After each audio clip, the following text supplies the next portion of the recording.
Meron palang kinuha ng ano, motor sila utol to. May service na sila. Yan. Pugi. Kaso ano yata yung ano, yung upuan. Parang palitan nata. At may sapin.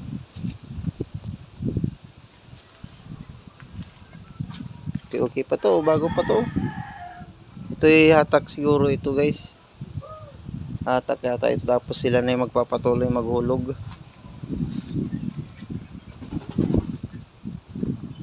Okay na tong service guys. So 110 Rossi.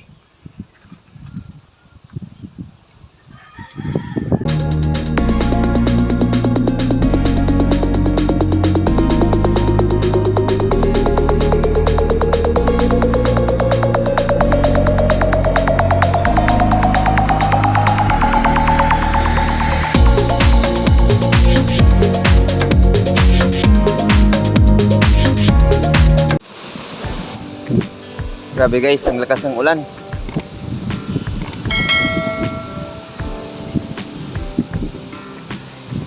Maya labas tayo dyan sa ano, sa dagat. Silipin natin. Nandito pala ako sa ano, sa may breakwater o seawall. Nandito ako sa may seawall guys. So, kaso sumilong muna ako at napakalakas ng ano, ng hangin at saka ulan. Ayan, titignan muna natin yung sitwasyon ng ano, ng dagat. Hindi pa tayo makapaglaot at ano, napakalakas pa ng hangin. Ayan oh, nasipol yung ano, yung kable ng kuryente. Lakas ng hangin. Hindi kasi ako nakapag-update sa ano, sa panahon ngayon guys, kung ano ba kalakas ang ano, hangin, pero malakas siya. Napakalakas. Ayan oh, kita nyo naman yung mga dahon ng nyug dito sa may tabing ano, seawall.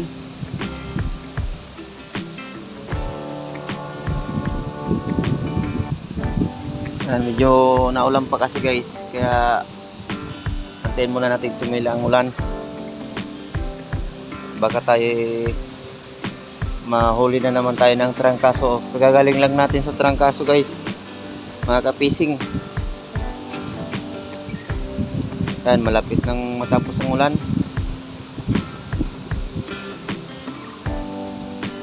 Buti at nang umulan ay nandito na ako sa ano, sa may masisilungan. Yan, nandito lang ako sa labas ng bahay.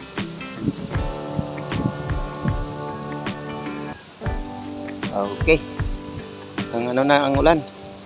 Kung tapos na. Pero naulan pa rin sa ano, sa bandaron.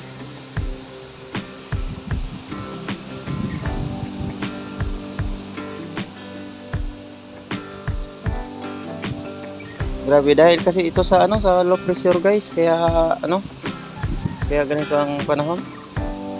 Hindi ko na na-update yung panahon ngayon kung saan nabanda yung ano, yung low pressure at kung naging bagyo ba. Wala akong update ngayon guys, mga kapising. So ayan, pwede na siguro. Hindi naman naulan na. Ayan, napakalakas ng dagat guys. Ayan o, napakalabo na pati. Hindi na pala kaya mag-spear fishing. Plano ko sana mag-spear fishing ako ngayong araw, yung maliliit lang na ano, isda. Ayan, dyan banda sa may ano, sa may papuntang lighthouse. Pwede dyan mag-spear fishing, siya mababaw lang. Ayan, dyan. Kasi dyan lang naman talaga ang ano namin. Kasi dito sa baba ng inaalawnan ay malakas. Di kaya. Ano, kaya? Lubog.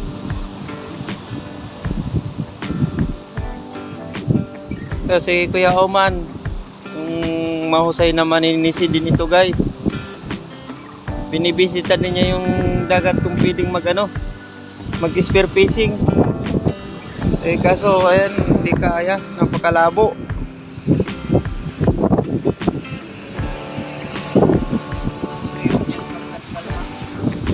Oo.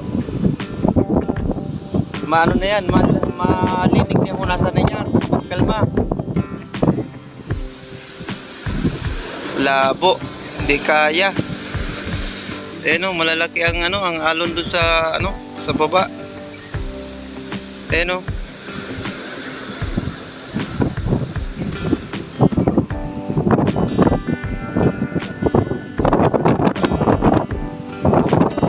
Doon sa sa Camparola, malinaw yun doon. Doon sa may bandang lighthouse, sa may bandang Parola guys, malinaw ang ang tubig. Dito kasi may may sabang. Yung ulan na galing sa sabang, dito sa sa dagat kaya lumalabo.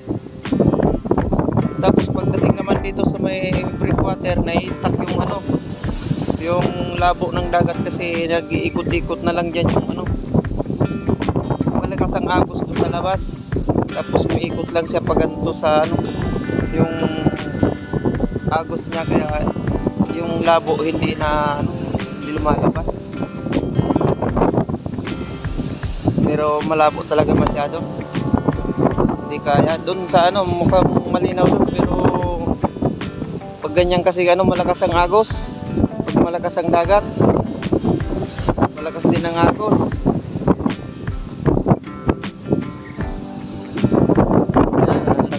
Hangin dito guys. Ba ako naka-update sa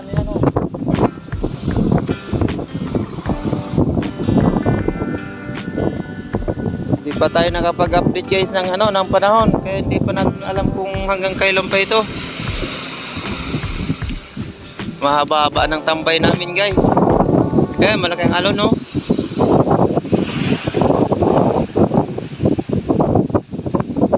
Bisahin natin doon sa may dulo yung bangka na bagong repair, kung anong nangyari doon. Pero parang hindi naman nagalaw.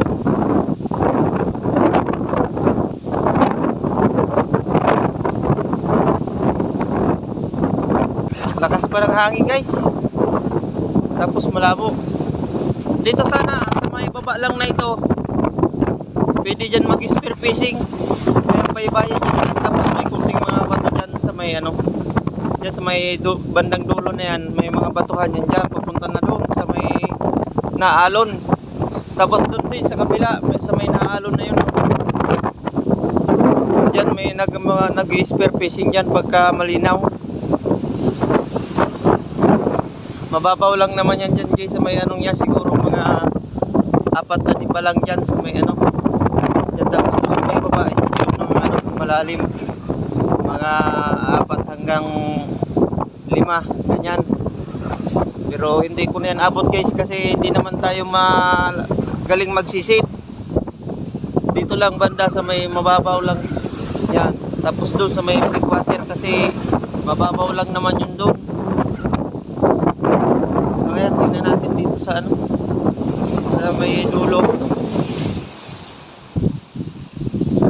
Tayo makapag-vlog guys sa laot at hindi pa kaya, kahit ng tura-tura, magila ng tura-tura dyan sa panghuli ng pugitay, hindi kaya, makalakas ang hangin. Ito ngayon ang bangka ni Utol, nandito sa taas, dito sa loob. Tapos yung ginagamit kong bangka ayun din guys, yung kay Papa, tinanggalan muna ng palatik. Ayan guys, ang share ko lang sa inyo ang sitwasyon ng aming kwan dito, panahon. Talagang makakapang ka ng isda dito ay lang, pang ulam lang. Bawa tayo at napakalakas ng hangin. Makakadiskarte ka ng dito, ng isda dito ay pang ulam lang talaga. Makakapagbinta ka, pero yung lang, mga pang bili lang ng kape. So ayan guys, wala tayong ano, wala tayong laot at napakalakas pa ng ano, hamingan. Tayo mga ano, tayo mga laot. Ano? Kahit pa spear fishing yan ay hindi kaya guys. Labo ng tubig. Hindi natin makikita yung isda dyan. Napakalabo. Kuha na yung ano, yung malalaking alon, tapos sabayan ng ulan. Kaya malabo ang ano, yung dagat. Ito ang ano, ito ang nagkakalungkot dito guys sa ano. Ito ang nagkakalungkot sa mga buhay mangingisda pagka ganito. Talagang antayin mo talaga siyang magano, umupa yung dagat para makalaot.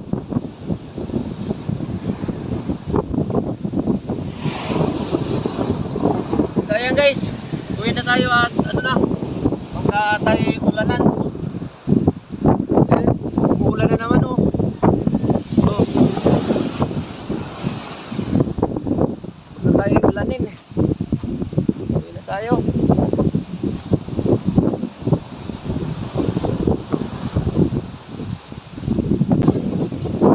Tayo. Yan. Tapos yung ginagamit ko guys, yun.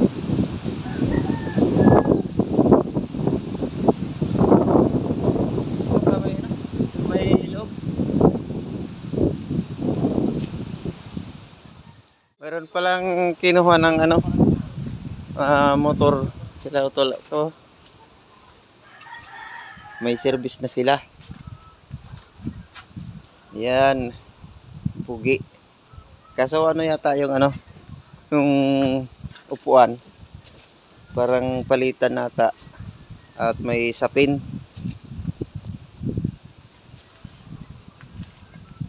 Okay, okay pa to. Bago pa to. Ito'y hatak siguro ito guys. Hatak yata ito. Tapos sila na yung magpapatuloy maghulog.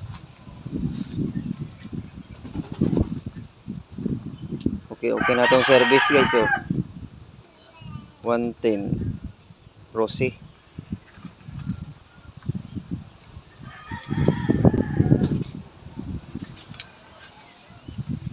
So vlog ko muna tong inyong motor, tapabirak ako. So ayan guys, nandito na tayo sa bahay. Maraming salamat po pala sa inyong patuloy na suporta. Pasensya na pala kayo kung wala tayong ano ngayon, ganda-gandang upload at napakalakas pa ng ano, dagat. Siguro mga Merkulis o kaya Webis ganyan, baka kayanin na. So ayan, hanggang dito na lang muna. Sa next vlog na lang yung shoutout sa mga bagong ano, kaibigan. Ayan, thank you so much. Maraming salamat po. Ingat po tayo palagi. God bless you all.